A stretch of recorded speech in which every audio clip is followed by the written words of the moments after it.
It was supposed to be a typical Friday night. Pizza, bad movies, maybe a board game or two. Instead, it became the night Maddie decided to have a baby. On the living room floor.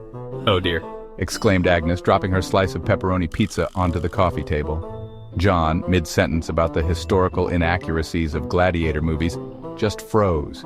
His mouth hung open. A lone fly buzzed past his head, momentarily distracting everyone from the impending arrival of a tiny human. Right. Someone call the midwife, someone else grab towels, and for heaven's sake, someone tell John to close his mouth. The thing about friends is, you never know how they'll react in a crisis.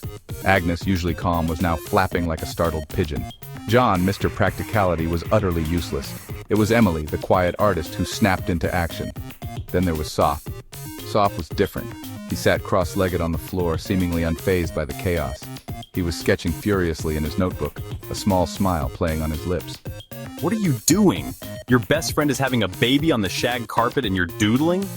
Just documenting the miracle, Agnes. Besides, she's got this. Soph had a point.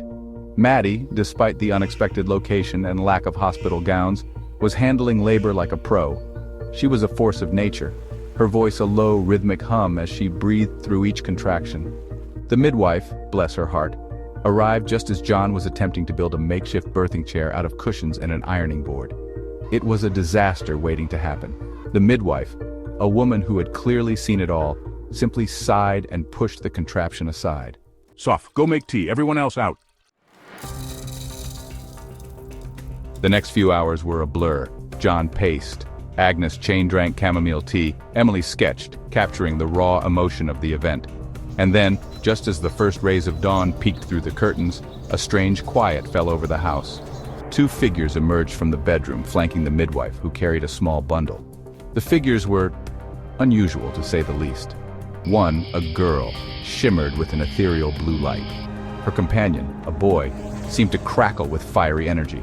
Meet Fireboy and Water Girl. They're here to introduce the newest member of our little world.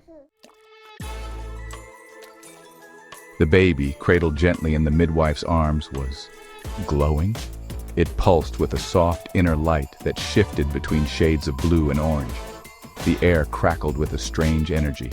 John fainted again. Well, this isn't something you see every day. Fireboy, his eyes bright with mischief, snapped his fingers. The air shimmered, the light intensified, then with a soft pop, the baby transformed. Baby what baby? The bundle in the midwife's arms was no longer a baby. In its place sat a small, sleek creature.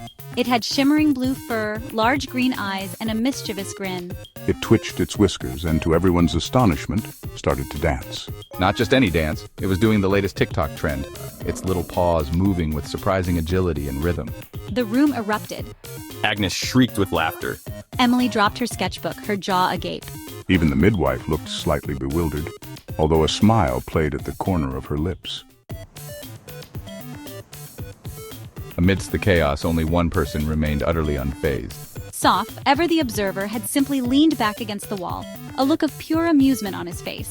He sketched rapidly, capturing the dancing creature with swift strokes of his pencil. Soph, I knew it. Knew what, Soph?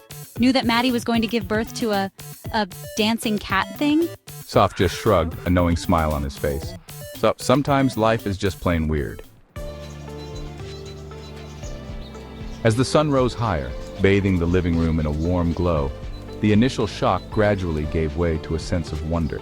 The little creature, now christened Grooves by a still giggling Agnes, continued to bust a move, its energy seemingly boundless.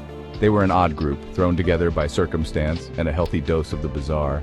Yet, as they watched Grooves dance, a shared laughter bubbled up within them. It was the laughter of relief, of disbelief, but most importantly, of shared experience. They had faced the unknown together and emerged from it, well, maybe not unscathed, but certainly closer than ever.